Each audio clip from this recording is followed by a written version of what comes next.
Честно начало.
Като казах колебливи, това не означава, че ги няма изобщо.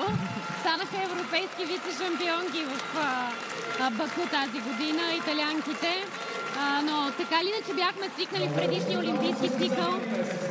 Те бяха неизменно световни шампиони в 3 поредни години, когато, както биха казали злите езици, играеха едно и също. Но наистина бяхме свикнали да виждаме далеч по-безгрешни италианки и сега имаха няколко колебливи момента и проблеми. Вчера на тренировката също не бяха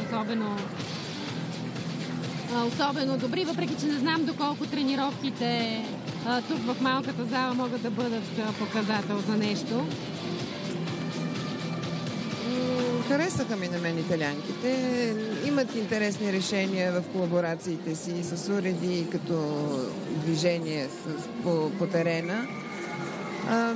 Малко ми е странен избора им на музика. Те винаги са се придържали към по-класическа музика и